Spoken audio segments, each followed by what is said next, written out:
show, 5-Star Fam. I'm AJ, and this is Marc. Before we get into it, become part of the notification squad by hitting the bell next to the subscribe button on YouTube. This segment is sponsored by Thinking Man Tavern, a cozy Decatur neighborhood pub. Grab a tasty beverage from a wide variety of selections and a plate of something delicious from the menu.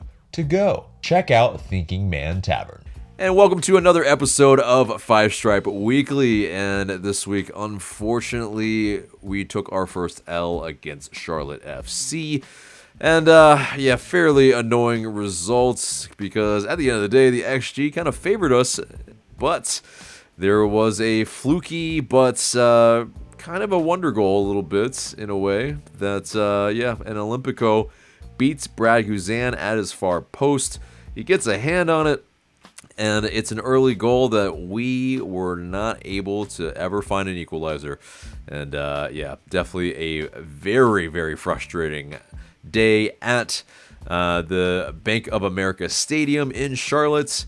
A lot of traveling fans kind of sent them home with the sour taste in their mouth. But good to see that our contingency was strong in North Carolina, though. But yeah, at the end of the day, it's another first half start that's just a little auspicious in terms of energy levels. I mean, yes, of course, Atlanta United, they were missing a ton of players from the spine. And, of course, because of the injuries that we suffered pretty much post the last match. And so, it was always going to be a little bit of a wonderment what the lineup was going to look like. And, we went with a three-man back line with George Campbell coming in, Alan Franco in the middle, and Miles Robinson on the right, and Lennon and Gutman as the wingbacks.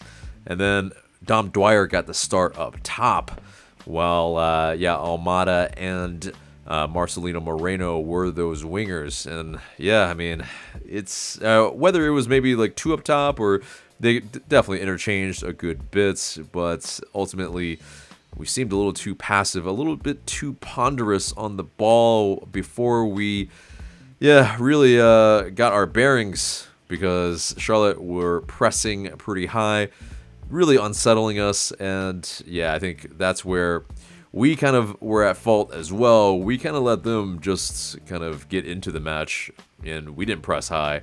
And so it's one of those where, they get a good start on us.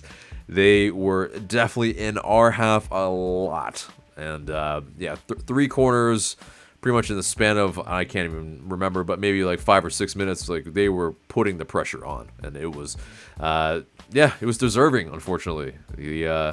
Our set pieces, our defending against those is not strong at the moment. We're a little bit all over the shop. And, and then Olimpico, like I said at the top, undoes us here. But, Marc, any thoughts, kind of big overview on this match? So just real quick, I know Guzan caught a lot of heat for the goal, and he should be expected to do better, especially getting a hand to it.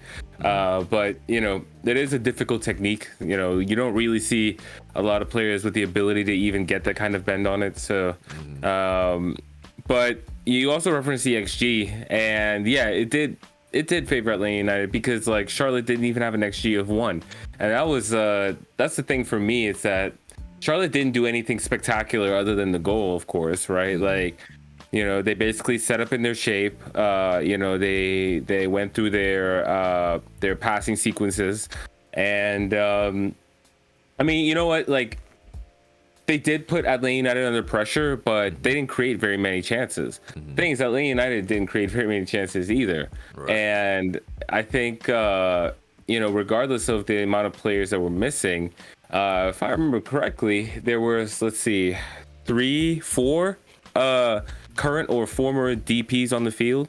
If you count Franco, Sosa, Moreno, right, and of course Almada.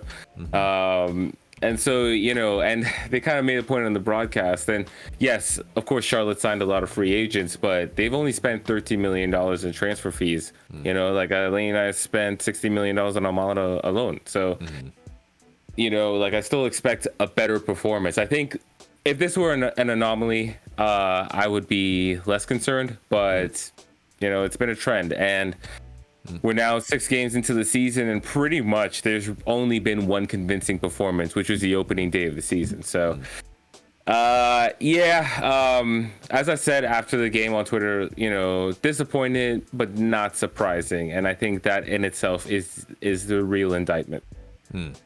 And I mean, it's excuses aside, I think the excuses are also facts as well here. That there are a lot of chopping and changing in the current lineup, and when you have that, the first game out after all those injuries, it's tough to expect the team to be able to build up that continuity, and to especially with players that have been out for preseason. There's definitely not a lot of continuity between all of these players in playing together, and especially with Dom Dwyer up top, there is a little bit of figuring out that chemistry as well. But I'm gonna say as well, Dom Dwyer, he missed a few that should be at least put on goal, and it's something that, man, I think we were ruining those chances at the end of the day too. As well as, so Ronaldo Cisneros, he came on for Dwyer in that second half, and he definitely brought more energy, the runs in behind. And there was one moment where, he almost got in behind, but was, I think, very visibly being pulled back. And, was that dog so? I mean, I think a lot of people could argue that it was, and the fact that the ref saw nothing wrong, VAR, I mean, of course, when no card is presented, then there's not really anything to review, but, man, that is, VAR is pissing me the hell off lately, and, that might have something to do not with just Atlanta United, but, yes, definitely, this weekend was... I was just highly, highly annoyed at refereeing, and I'm one that generally is not someone that complains a lot about refereeing. I mean, it's like usually it levels out a little bit, but I mean, at the end of the day here, like, I need to see that it's leveling out, and I don't really see that, because it's also, say, Marcelino Moreno, who was catching a lot of flack elsewhere, maybe on Twitter a lot. Maybe from a beat writer, but I think unrightfully so. It's something that, he dribbles a lot, and he's going to win a lot of, his dribbles, but also, he's going to get tackled a lot, and I think he had a lot of shouts for some cards that were not given until way later, and it was, Charlotte were allowed to disrupt our play constantly, and that's something that... this league needs to protect the players that are skillful on the ball, because otherwise, why are they going to come here? They're going to realize, it's such a physical league, but they're not even going to get a call that is not even borderline. It's like, some of these are like cynical hacks, and so very much so. I think that's something that. He might be looking like he's being slowed down, because he actually visibly is being slowed down by being pulled, hacked down, and there's nothing being done about it. So, okay. Yes, is he shooting from distance a lot? Is he finding his teammates that might be open in the box? Well, that's arguable, I think. There are some times where, there aren't really players in the box for him to really to try to find. So there is a little bit of an argument for that. But I think the positive here is that Thiago Almada looks every bit of that transfer fee. He is a guy that looks like he's got the goods, he's got the vision. There was a ball to Ronaldo Cisneros that, if he had been able to, it was pretty much the one that he got pulled back on. Like, that one was sweet. Found Dom Dwyer a good bit in some good space. I mean, it's just something that, there's class that's oozing from his play. But, I mean, it ultimately is this. Like, Atlanta United, they weren't clinical. They didn't have the final ball, ultimately, even though we had plenty of chances in the second half, I would say. But yeah, it's definitely at the end of the day, I would just say, yeah, we looked like we're a team that has not played together very much, and yeah, it's still one of those things where when you are missing a guy that like Alonso that was playing a lot. You have Sosa who's starting his first match. You have Franco Ibarra coming on. Yeah, I think it definitely looked a lot more energetic after our midfield. Those two, I think they play a lot better together, Franco Ibarra and Santiago Sosa. But yeah, you have any other thoughts on this match? No, I don't think so. I mean, like, I don't really think that Atlanta United created that many clear-cut chances. I think still the play is a bit ponderous for me. Yeah. And first of all, I mean, in the coming weeks, it doesn't look like we're going to get much healthier, that quickly. Hopefully Arujo comes back soon and it'll make a difference. But I don't know. I mean, like, I think these the issues that we're seeing in terms of like the ponderous play aren't new. So that's why I'm a little I'm sure the team will recover because we have the talent, but it kind of feels like this is like maybe a 3 to 5 seed team instead of a team that's gearing up for a potential, run for a championship. So, but it's still a lot of time to get that sorted. So, right. We'll see. And what's interesting, I mean, yeah, it's because of probably, there is the slight bit of luck in the kind of dramatic wins that we've had, or at least results lately, that we're still in 4th in the East, and Charlotte would go up to 5th with this win, and so there is that where that kind of good run in form a little bit was able to kind of make this look a lot less less of an issue. But with a win we could have bumped up to 2nd. So I mean, yeah, is there a little bit of skies falling? Maybe, but it is also is there kind of a style of play that we're maybe lacking at the moment? Like, what are we trying to do? I mean, do you feel like there is an identity with the side at the moment? Which, I mean, to be fair, it is also without all 3 of our actual current DPs being able to be on the pitch at the same time, probably for some time as well. Yeah, I'm not sure if I'm seeing much of identity. I mean, like, I think that Atlanta's, definitely more comfortable on the break in transition, but it's also a case of you can't necessarily expect to be able to play that all the time. And I don't know, man, like, I just, when you have a squad value, quote unquote, of like over 80 million, which is head and shoulders above the next team in MLS, I think that you should be able to call on your depth as well. And I think that if you do have a structure and an identity in place, then the players that come in can at least like fill those roles a little more with a little more effect. I think that is part of the issue right now, is like, it's the drop off from when our best players are missing is kind of steep, and even when they're there, it's still a little bit of a struggle. So I think it's just too, I mean, Pineda hasn't been here a full year, so I think it may be a case of he's still implementing his style, but I mean, like, things need to improve, because this, I think, is a little bit underwhelming so far.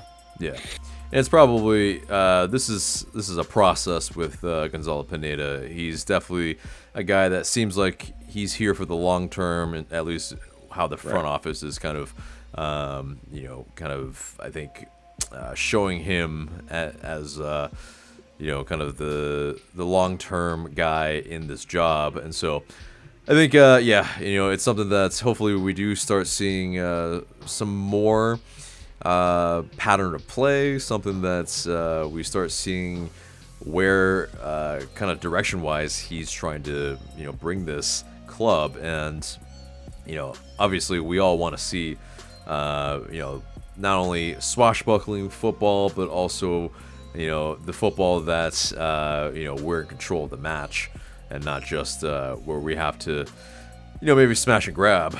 And which I feel like definitely Charlotte did to us in this match. I mean, they smashed and grabbed this result. I mean, if you look at the XG, if you look at largely, I mean, yes, they were able to control us to a degree, but something from the run of play, they didn't do it. And I mean, yeah, it was a bad mistake that undid us. So at the end of the day, it might be an aberration, but yeah, it is a tough away match, and especially coming off of those serious injuries to our spine. I think it is something that's okay. We'll see if this is just that aberration. So, next up, Atlanta United will be playing FC Cincy at the Benz on Saturday, and we'll have that preview later on in this show. But moving on into the news, and so Atlanta United, they have announced that Joseph Martinez, he will miss approximately 6 to 8 weeks after undergoing arthroscopic surgery on Wednesday to clean out debris in his right knee. And so, he went to Pittsburgh, the place where he did, of course, get the ACL surgery way back when. And there was a re-examination, and of course there was some discomfort, and in which, basically, maybe not the worst diagnosis, but still pretty much about a month and a half to 2 months that he will be out. And also there will be the, him getting back into playing shape. So that's probably about 3 months, probably all in all, that he would be out to get back into match fitness. So, that makes that, probably July when we'll see him. Good thing is that June, there's not a ton of matches, so there is a little bit of maybe reprieve that we won't be missing him for a lot of games, per se, as we normally would if it was a regular type of season without the World Cup. But also bad news was that third goalkeeper Dylan Castanera, he suffered a ruptured Achilles tendon. That just makes my makes my butt itch, I feel like, with that with a ruptured Achilles tendon. But yeah, he had surgery on Thursday, and his recovery will dictate his return. But if you've heard maybe of maybe a Braves pitcher that had to go through that, Mike Soroka, I mean, it's a type of injury that is, it's probably a long time out as well. So, that's unfortunate, and we'll probably have to rely heavily on Vicente Reyes and, Justin Garces as well from LA United 2 to maybe be that third goalkeeper if anything does happen, if Brad Guzan maybe gets a red or, is out. So hopefully not, of course. But, you have any thoughts on Joseph Martinez and maybe that last bit of news? Yeah, it sucks. I mean, to put it frankly, especially with it, it's pretty much 2 years on from the original injury, and you're kind of hoping to see him look more like himself, start to look more like himself. And instead there's a setback, and so of course we could speculate. There's no way anybody outside of Atlanta United is going to really know what's happening, or what I guess maybe didn't go quite to plan, whether it was the rehab, whether it is the turf that's having an adverse effect on his knee, like many doctors and physical therapists believe, but who knows? I mean, I think obviously the most prudent thing is for the team to take their time with him, make sure he gets back to full health, and it's early. I guess it's better it happens in the first half of the season than the second half, but also, we've been trying to answer this question of can this team play without Joseph? And I mean, they're gonna have to answer it now. You know what I mean? Because it's also, I think we do have to seriously consider the idea that Joseph may not ever be the same. So, So yeah, I mean, it's a moment of truth, I think, for the club. Yeah. And so it's that. It's like who starts in his steed, but also I think, do we change the profile of, or maybe like, what we're trying to do, kind of maybe more Liverpool-esque, one would say, where you have more of a false nine and then bring your wingers into the game to to try to have them as the actual goal scorers. I mean, Luis Araújo, that would be a good shout, and then maybe Thiago Almada maybe would be that other person that could be someone that you rely on for goals, and then have someone that just holds up the play and links everyone together. That could be that move instead of maybe finding a top tier striker, and then in case that Jose Martinez is able to come back, Right. maybe that could happen. But I mean, we'll see. But moving on from that, Atlanta United 2, Nick Firmino, Eric Centeno, they were named to the USL Championship Team of the Week last week.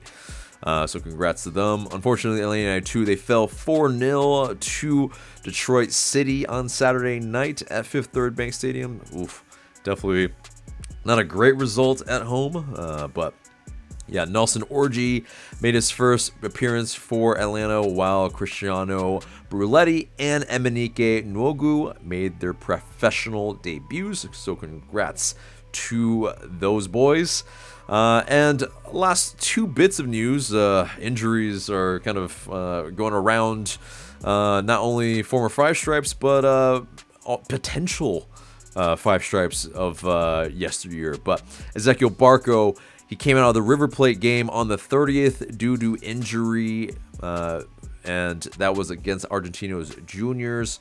Apparently Barco hyperextended his knee, and he has a tear in his right biceps femoris muscle. That sounds painful, but hopefully he does recover soon. Hyperextending of knees. Talk about another type of injury that makes your butthole tighten. Yeah, right. But it's sorry for this second consecutive reference of that, but it's just how I think most people feel this. They just maybe can't vocalize it, but it's just like, anyway. Yeah. Next up is Lautaro Giannetti. I don't know if most people would recognize or remember this guy, but that Velez Sarsfield player, that defender that we almost signed, but we signed Alan Franco instead. But Giannetti, he failed his medical, and essentially, it prevented him from being able to finalize that move. And unfortunately, he has done his cruciate ligaments in his left knee as well, and he'll miss the rest of the season most likely.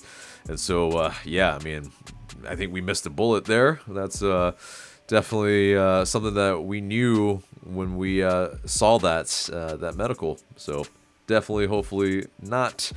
It's something that I think he did the right advice here, but hope he recovers well. That is, obviously we all know how tough that injury is. So that does it for the news, but it gets us into the match preview. And on Saturday, FC Cincy at 6 p.m. at the Benz. Yeah, I mean, a team that's playing a little bit better than maybe in the years past, but definitely a team that offensively and attack-wise are very strong. Luciano Acosta definitely is a guy that is a danger man that we need to keep all our eyes on. And Brendan Vasquez, also, former Five Stripe, has been leading the league in goals. He's got 5 goals, tied for first, and 1 assist in 6 games. And Acosta, he's got 1 goal and 2 assists.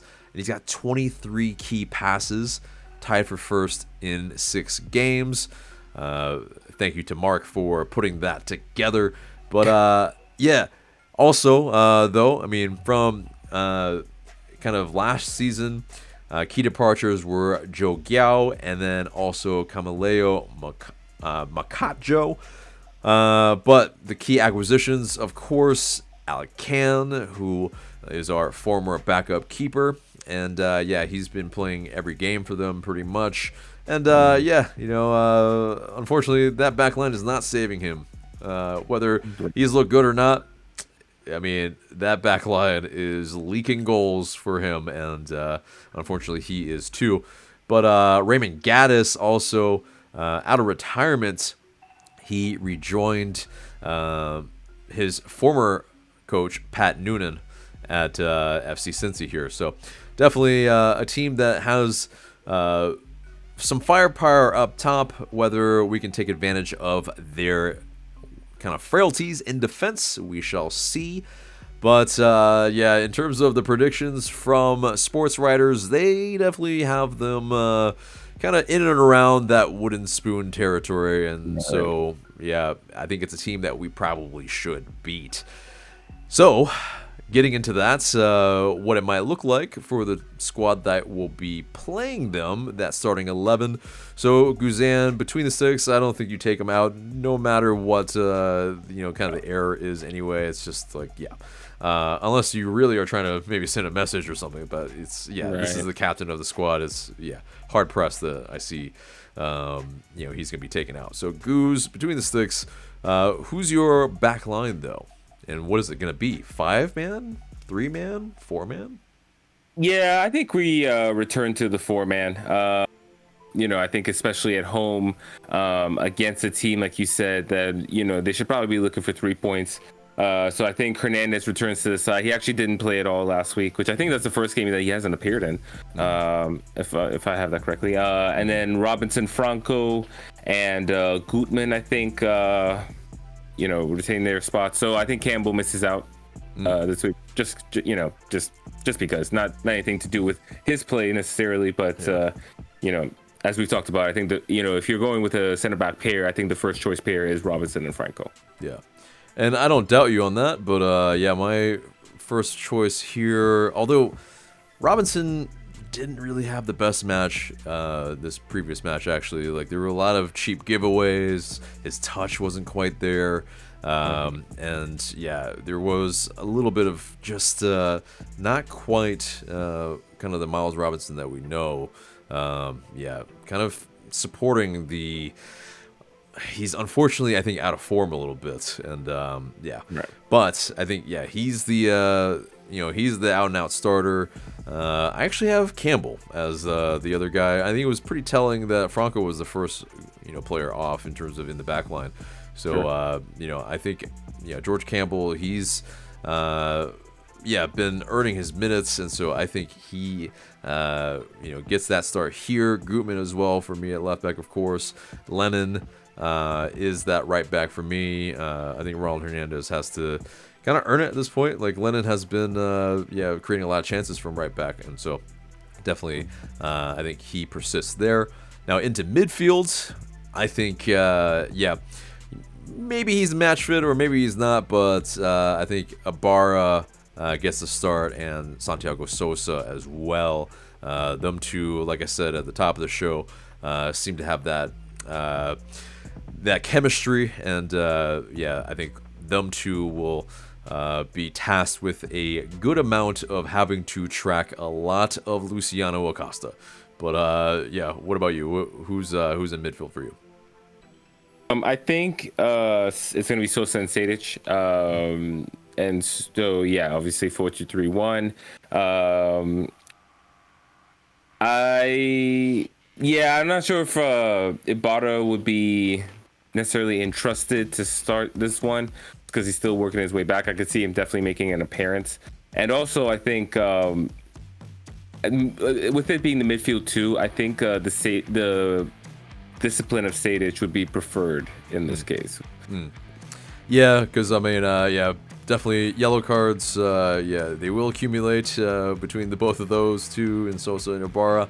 But yeah, I mean, I think we'll need that. We'll need that steal in midfield for a strong attack. So, but into the attacking midfielders, then who do you got?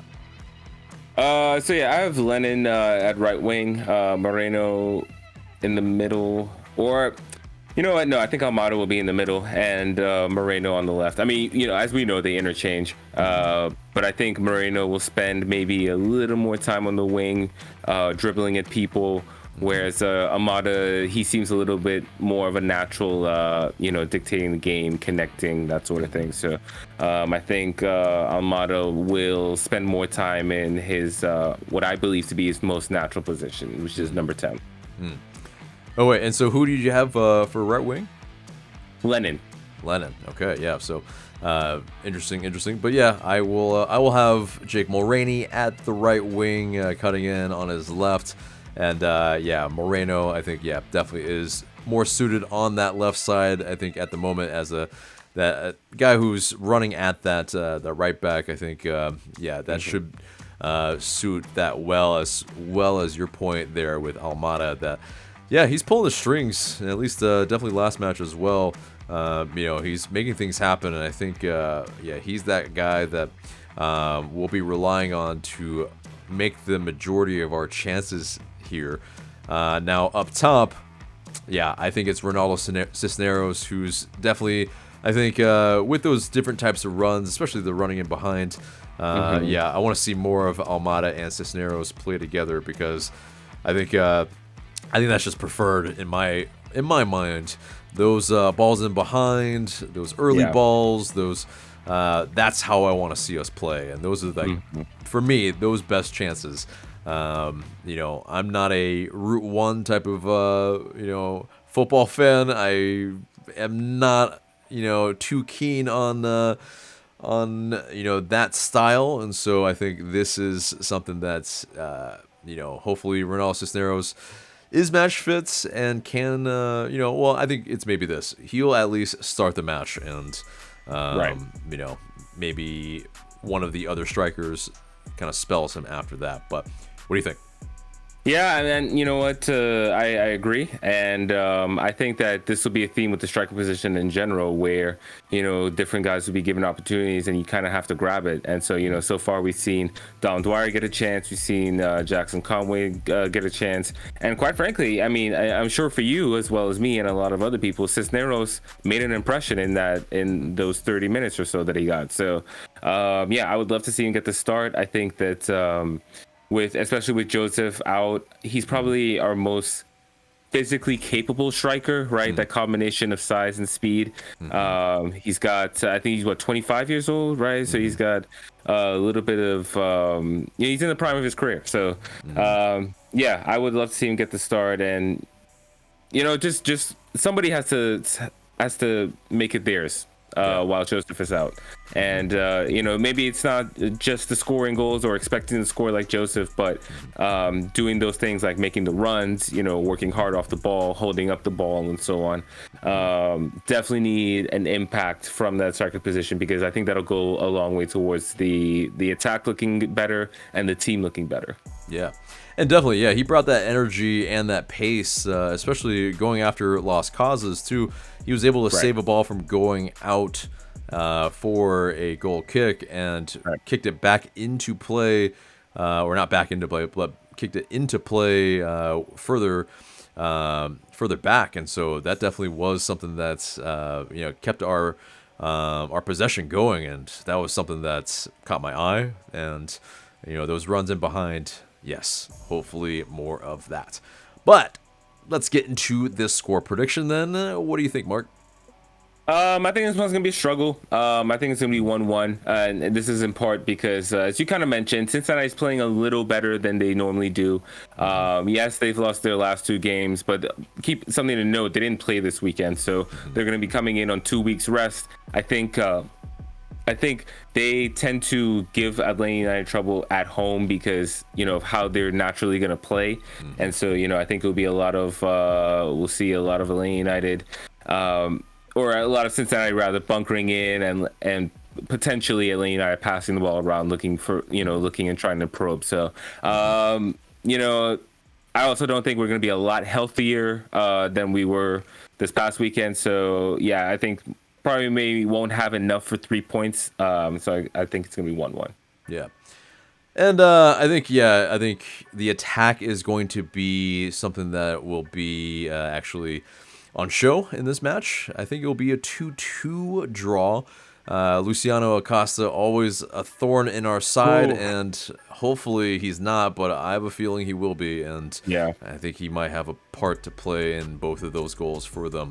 And a motivated Brandon Vasquez, yes. Yeah, who's in good form. I am a bit concerned, and that's also why I think George Campbell should start in this match, because you have a unit in Brandon Vasquez, but also a unit in George Campbell, his own daddy, calling him Daddy Longlegs on Twitter. So I think very much so he will be a guy that will be called upon and will have a lot to do in this match. But 2-2, 1-1, what do you think? Let us know in the comments below. And that pretty much does it for the entire show, except for the question of the day. The question of the day is, well, a lot of people are very upset at Brad Guzan and upset at the perceived errors that he's made recently or in past in yesteryear. But what should we do about Brad Guzan? Should we, should we try to have his heir apparent in the squad immediately? Should we look to, maybe replace him in the offseason? What do you think? Let us know in those comments below. But guys, that's it for the show. Remember to like, share, comment, subscribe. For Mark, I'm AJ. Thank you so much for watching.